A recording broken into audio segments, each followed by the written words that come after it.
Hello students, in this video lecture we will do the study of continuity in an interval. Those students who have not seen my lecture 1, 2, please see it. In that I have explained continuity at a point, continuity of a function on its domain points, that is continuous function, everywhere continuous function. Now in this lecture we will do the study of continuity in an interval. Interval are of how many type? Open interval and close interval. So the definition continuity in an interval, first we see for the open interval, f is continuous in an open interval a comma b if f is continuous at every point of interval a comma b. If all the points between a and b function is continuous, then we will say function is continuous on the open interval a comma b. But how to check it on open interval? To prove f is continuous in an open interval a comma b, we take any point c. C is any real number lie between this interval a comma b, and then prove that f is continuous at c. How we are proving? At a point limit extends to c, fx is equal to fc, then function is continuous. In place of it you can also use the theorem.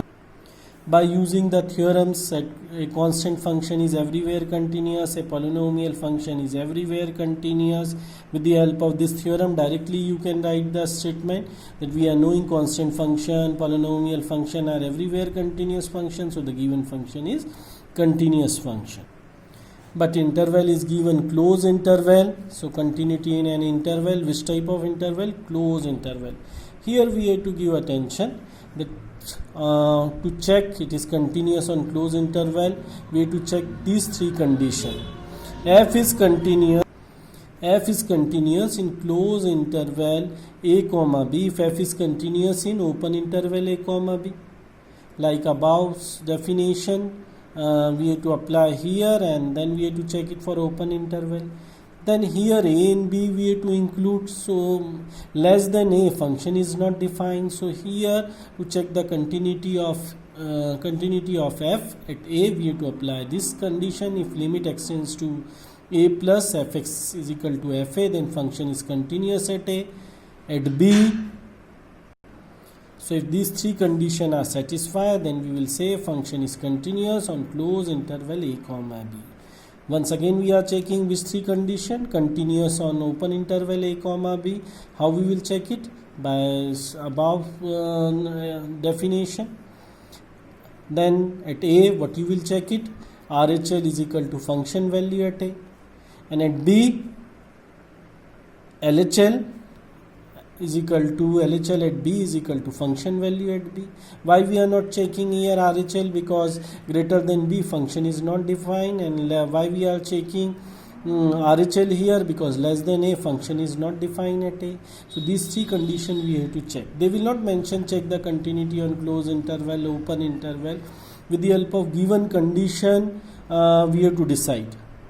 Now we will see the above continuity with the help of some of the questions. Question number 14, given function when x is greater or equal to 0 less than 1 function value is 3, when x is greater than 1 less than 3 function value is equal to 4. In all the cases function work as a constant function, but function value is different. Between 0 to 1 value is 3, 1 to 3 4, 3 to 10 5. Now we will see the complete domain of fx. कहाँ इसे define करा है? तो greater और equal to 0 and less than equal to 10 तक के function define है, तो उसकी डोमेन क्या बन गई? Close interval 0 to 10. ये हमें लिखने की ज़रूरत नहीं है, ये समझाने के लिए मैंने लिखा है. हमें तो कंटिन्यूटी चेक करना है. ये क्यों लिखा है? कि हमें पता लगे कि यहाँ पे कंटिन्यूटी की कौन सी डेफिनेशन लगेगी. तो यहाँ गिवन इंटरवल क्लोज इंटरवल है, सो continuity of a function on a closed interval a comma b, that concept we have to apply. तो वहाँ कितने पॉइंट चेक करना है? Continuous between 0 to 10. अब 0 to 10 में अलग अलग जगह फंक्शन की अलग अलग वैल्यू मिल रही है, इसलिए यहाँ पे हर एक पॉइंट पे हमें चेक करना पड़ेगा फ्रॉम स्मॉलर टू ग्रेटर.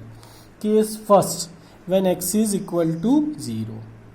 0 पे लिया तो यहाँ पे लेस देन 0 पे डिफाइन नहीं है, तो continuity of A close interval यहाँ पे क्या कैलकुलेट करेंगे?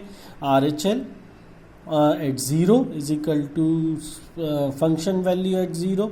If these are equal then function is continuous at 0. तो हम लोगों ने RHL कैलकुलेट करा है 0 प्लस पे. fx is equal to limit h tends to 0 f0 plus h. Limit h tends to 0 क्या है वैल्यू 0 प्लस पे 3. So constant function is independent of the limit is equal to 3. अगर आप चाहें तो ये दोनों स्टेप नहीं भी लिखें, डायरेक्ट 3 लिख सकते हैं कि ग्रेटर देन 0 पे हमें 3 वैल्यू मिलेगी. f0 पे फंक्शन की वैल्यू क्या है 3 है. So limit x tends to 0 plus fx is equal to f0. Therefore f is continuous at x equal to 0. 0 से फंक्शन डिफाइन है, ये लीस्ट वैल्यू है जिस पे फंक्शन डिफाइन है. अब हम आगे बढ़ेंगे ग्रेटर वैल्यू पे.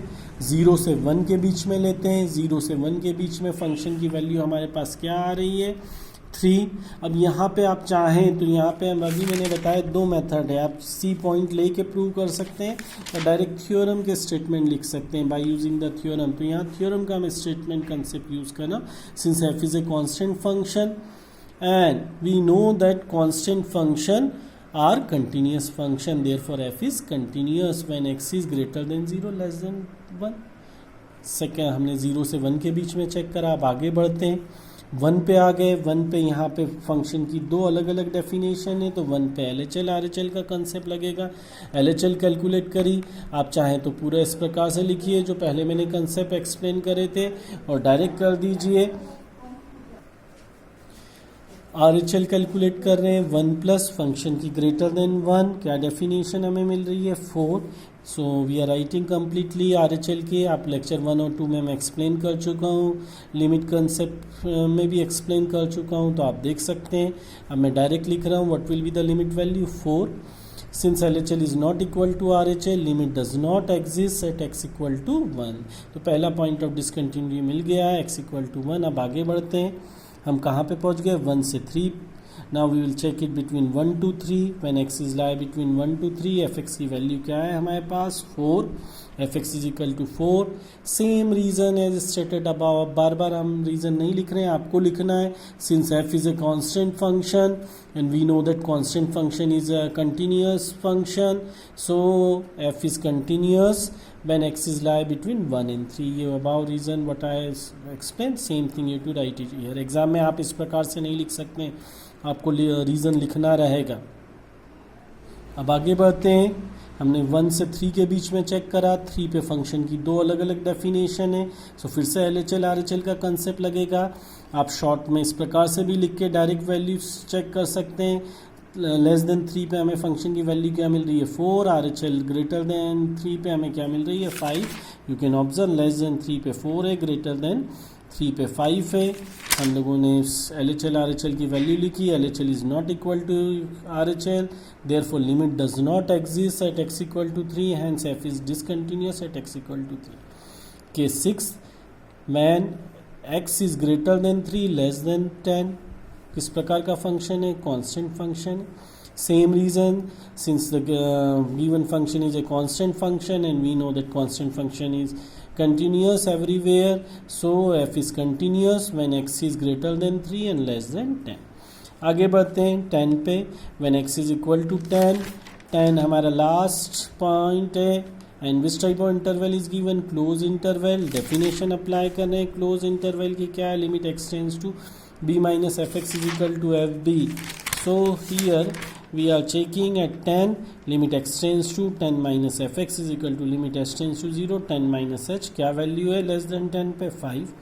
Since f10 is equal to 5 so limit x tends to 10 minus fx is equal to f10 is equal to 5. So function is continuous at x equal to 10.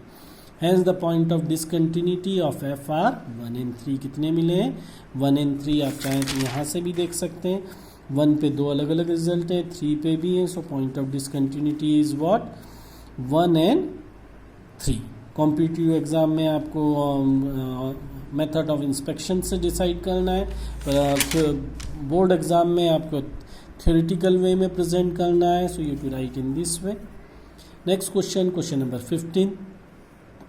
Here in the given function domain is what, less than 10 greater than 1, तो यहाँ पे minus infinity to 0 पे 2x है, 0 to 1 में 0 है, 1 से infinity तक के 4x है, तो डोमेन हो गई minus infinity to infinity. That is everywhere we have to check it कि फंक्शन कंटिन्यूस है कि नहीं. Case first, when x is less than 0 then fx is equal to 2x.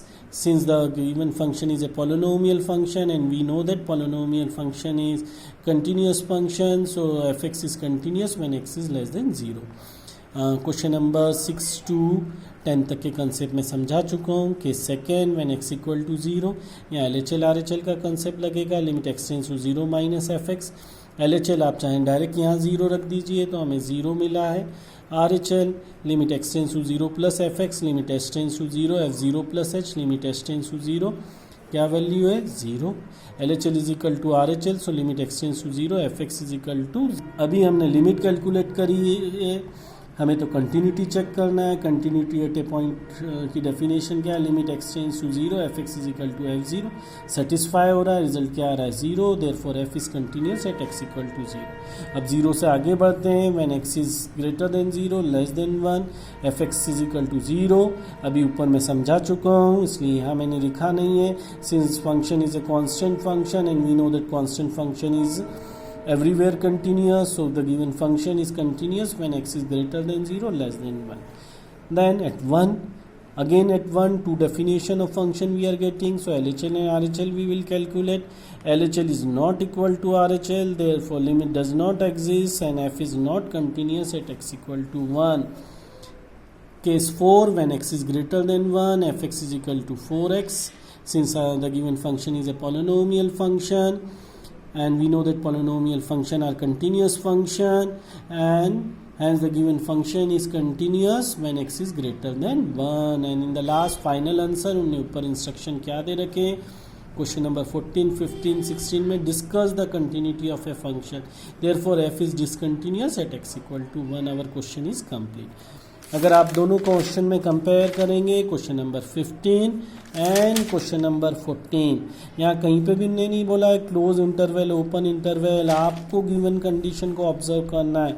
तो क्लोज इंटरवल के ऊपर बेस्ड क्वेश्चन है 15, open interval के concept के ऊपर based question.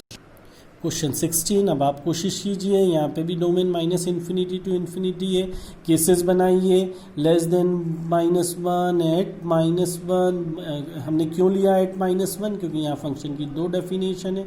Between -1 to 1 2x मिल रहा है, थर्ड केस हो गया. Then at 1 and greater than 1. यहाँ पे कांस्टेंट फंक्शन है, यहाँ पॉलिनोमियल फंक्शन है. जितने अभी हम लोगों ने क्वेश्चन करे हैं लेक्चर 1, 2 और इस लेक्चर के बेसिस पे इस क्वेश्चन की कोशिश कीजिए. जितनी प्रैक्टिस करेंगे उतना परफेक्शन आएगा. ये कंसेप्ट प्रैक्टिस के साथ परफेक्ट होता है और बोर्ड एग्जाम में ये एक इम्पॉर्टेंट कंसेप्ट है.